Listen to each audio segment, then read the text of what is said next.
नमस्ते मित्रों, कैसे हैं आप। स्वागत है आपका हमारे इस चैनल हिंदू माइथोलॉजी में। शुरू करते हैं। किसी परिवार में एक बालक का जन्म हुआ। धीरे धीरे बड़ा हुआ, 20 साल की उम्र हो गई। उसमें कोई दुर्गुण नहीं था, बड़ा ही सरल था, भोला था। दुर्गुण एक ही था, खाता बहुत था। खाना खाने बैठ जाए तो रुके ही नहीं। अब ज़्यादा खाने वाले से भी लोग परेशान हो जाते हैं। अब वो बड़ा विचित्र था, खाता जाए और बीच बीच में कहे, दाने दाने पे लिखा खाने वाले का नाम। किसी ने कहा, बीच में पानी तो पी, तो बोला बीच आए तो पीऊँ। अब वो इतना खाए, एक दिन घर से निकाल दिया। अब वो सरल सा सीधा सा आदमी चल दिया, लेकिन जाए तो जाए कहाँ। फिर लौट कर आया तो लोगों ने कहा, तू फिर आ गया, चला जा वापस यहाँ से। बोला, शायद मुझे निकाल कर पछता रहे हो आप, महफिल में आ गया हूँ इस ख्याल से। घर वाले बोले, कोई नहीं पछता रहा यहाँ, तू चला जा यहाँ से। अब वो चल दिया। आगे गया, मंदिर आया। मंदिर के बाहर एक महात्मा बैठे सीताराम सीताराम की माला जप रहे थे। अब महात्मा भी बड़े तंदुरुस्त, उसने भी देखा खाते पीते लगते हैं। इतनी ही देर में उनके चेले आए 2-4, वो भी एकदम तंदुरुस्त, सब हट्टे कट्टे। बोले, अरे वाह वाह वाह। महात्मा जी से बोले, यहाँ कुछ काम मिलेगा महंत। महंत बोले, काम वाम तो कुछ नहीं मिलेगा, बस राम राम करो, खाओ पियो, खाने पीने की कोई कमी नहीं है, आराम से रहो।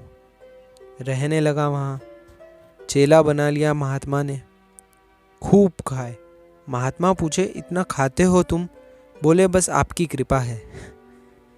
खूब खावे, आराम से पड़ा रहे। अब एक दिन न चूल्हे जले न कोई होए, न खाने को कुछ। अब वो जिधर देखे कुछ नहीं। अब वो महात्मा से पूछे, क्या बात, आज चूल्हे नहीं जले? महाराज बोले, आज एकादशी है, हम तुम्हें बताना भूल गए, और एकादशी को कुछ खाना नहीं चाहिए, व्रत करो। बोला, गुरुजी, चेले और भी होंगे आपके? गुरुजी बोले, हाँ है, तो उनसे कराओ, हमसे ना कराओ। तुमसे ना कराएं? हाँ गुरुजी, तुम इतने भूखे हो। तो बोले, हाँ गुरुजी, आज एकादशी कर ली तो द्वादशी तो हम देख ही नहीं पाएंगे। गुरुजी बोले, अब आज भोजन पका तो नहीं सकते, तुम बना लोगे भोजन? तो बोले, मरता क्या नहीं करता, बना लेंगे। नदी किनारे जाना और वहाँ पकाना भोजन, और पहले भगवान को भोग लगाना, फिर तुम खाना। सामान लेके निकल पड़े। पहली बार भोजन बनाया, बहुत देर में बना। अब भूख लग रही थी तगड़ी। इतने में याद आया भगवान को भोग लगाना। अब पुकारे भगवान को, राजा राम आइए, प्रभु राम आइए, मेरे भोजन का भोग लगाइए। नहीं आए भगवान। अब सोचे, भगवान आए नहीं, गुरुजी क्या बोलेंगे, हम भूखे रह जाएंगे। भक्त समझ गए, बोले, हम जानते हैं ये रूखी सूखी रोटी खाने कौन आएगा, तुम तो महाभोग खाने जाओगे मंदिर में, लेकिन मंदिर के धोखे में ना रहना, हम जान बचा के आए हैं वहाँ से। बोले, आज एकादशी है, मंदिर के चक्कर में रहोगे तो भूखे रह जाओगे, और जो ये कहा कि बैठे रहोगे भूखे रह जाओगे, इस बात पर प्रसन्न हो गए और तुरंत प्रकट हो गए भगवान। लेकिन राम जी अकेले नहीं आए, साथ आए सीता जी। भगवान की मनमोहक छवि को देखकर मनमोहित हो गया, चरणों में गिर गया, प्रणाम किया, और फिर भगवान को देखे और रोटियों को देखे, फिर भगवान को देखे, फिर रोटियों को देखे। भगवान पूछे, क्या हुआ? बोले, कुछ नहीं, आप तो भोग लगाएं, जो होगा सो होगा। सोचे, गुरुजी ने बोला था भगवान को भोग लगाना, तो हम सोचे एक ही आएंगे, लेकिन आप तो 2 हैं। लेकिन आपकी छवि बड़ी मनमोहक है, आप भोग लगाएं। श्री राम जी ने भोग लगाया, सीता जी ने भोग लगाया, थोड़ा बहुत भक्तराज को भी मिला। फिर भगवान जाने लगे। भक्तराज बोले, अगली एकादशी पे थोड़ा जल्दी आइएगा, भूख लगती है, आप देर करते हो। भगवान बोले, हम तैयार रहेंगे। अब अगली एकादशी आई तो कोई उपाय नहीं था, जाना ही था भोजन बनाने, तो निकल पड़े। इस बार थोड़ी सामग्री ज़्यादा ली, भोजन बनाया, अब लगा पुकारने, राजा राम आइए, सीता राम आइए, मेरे भोजन का भोग लगाइए। भगवान प्रकट हो गए, लेकिन इस बार सिर्फ राम सीता नहीं आए, साथ में आए लक्ष्मण जी। प्रणाम तो कर लिया, लेकिन फिर रोटियों को देखे और फिर भगवान की तरफ देखे। भगवान ने पूछा, क्या हुआ? बोले, नहीं, आप तो प्रसाद पाओ। बोले फिर वापस कि क्या हुआ? तो बोले, कुछ नहीं, हमने सोचा 2 आएंगे, आप तो 3 हो।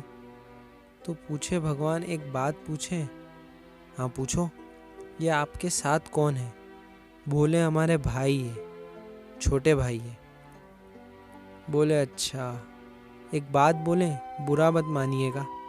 तो भगवान बोले, हाँ बोलो। हमने ठाकुर जी के भोग का ठेका लिया है या ठाकुर जी के खानदान का? भगवान बड़े ही खिलखिलाकर हंसे। लक्ष्मण जी को लगा श्री राम अच्छी जगह लिया है, आते ही स्वागत अच्छा हुआ। लेकिन भक्त बोले, आप तो लगाओ भोग। आराम से तीनों को भोग लगाया, बचा जो उसने खाया। फिर चरणों में गिर गया, भगवान से पूछे, भगवान अगली बार कितने आओगे? बोले, आ जाएंगे आ जाएंगे। फिर मंदिर को लौटा। अब जैसे तैसे दिन गुजरे, वापस एकादशी आई। इस बार गुरुजी से और अधिक सामान मांगे। गुरुजी सोचे, इतना तो ये खाएगा नहीं, हम पीछे जाके देखेंगे कि ये बेचता तो नहीं है सामान। दिलाया सामान उसे, निकला नदी किनारे। इस बार सामान रख दिया पेड़ के नीचे और चतुराई दिखाई। उसने सोचा पहले बुला लूं, देख लूं कितने हैं, फिर बनाऊंगा भोजन। फिर बुलाने लगा, राजा राम आइए, सीता राम आइए, लक्ष्मण राम आइए, मेरे भोजन का भोग लगाइए। भगवान जैसे प्रतीक्षा ही कर रहे थे, तुरंत प्रकट हो गए। इस बार पूरा दरबार प्रकट हो गया। प्रणाम किया, बोले, आज तो हद ही हो गई, इतने। अब मेरी भी एक प्रार्थना सुन लो भगवान। बोले, क्या? आज मैंने भोजन नहीं बनाया, वो रखा सामान, तो अपना बनाओ और पाओ। तो भगवान बोले, तुम काहे नहीं बना रहे? तो बोले, जब हमें मिलना ही नहीं तो बनाए काहे? भगवान ने बोला, बनाओ, अब क्या करें, भक्त नाराज है तो। अब ये पेड़ के नीचे आंख बंद करके बैठ गए। भगवान जी बोले, आंखें तो खोलो। बोला, काहे को खोलें? अब हमें खाने को मिलेगा ही नहीं, तो हम दूसरे को खाते हुए भी तो नहीं देख सकते। अब गुरुजी आए, देखा पेड़ के नीचे बैठा। गुरुजी बोले, बेटा भोजन नहीं बनाया? चरणों में आ गिरा, गुरुजी देखो आपने कितने भगवान लगा दिए हमारे पीछे। अब गुरुजी को कोई दिखे नहीं।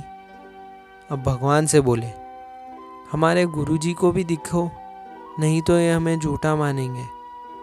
भगवान बोले, हम नहीं दिखेंगे। बोले, क्यों? हमारे गुरुजी हैं, हमसे अधिक योग्य हैं। तुम्हारे गुरुजी हैं, तुमसे अधिक योग्य हैं, लेकिन तुम्हारे जितने सरल नहीं हैं, और हम सरल को मिलते हैं। तो बोले, गुरुजी, भगवान कह रहे सरल को मिलते हैं। भगवान आप जाने सरल नहीं हो गुरुजी। रोने लगे, आंसू बरसने लगे, सरल भावना से रोने लगे। तो भगवान प्रकट हो गए। गुरुजी ने दर्शन किए और एक ही बात बोली कि हमने तो सुना था कि गुरु के कारण शिष्य को भगवान मिलते हैं, लेकिन आज शिष्य के कारण एक गुरु को भगवान दिखे। ये है सरलता की महिमा। और सरल का सिर्फ एक ही मतलब है, स से सीता जी, र से राम जी और ल से लक्ष्मण जी। ये तीनों जिसके हृदय में बस गए वही सरल है। सरल को भगवान मिलते हैं। आपको ये वीडियो पसंद आई हो तो इसे लाइक करें और अब हमें आज्ञा दें। मिलते हैं अगली वीडियो में।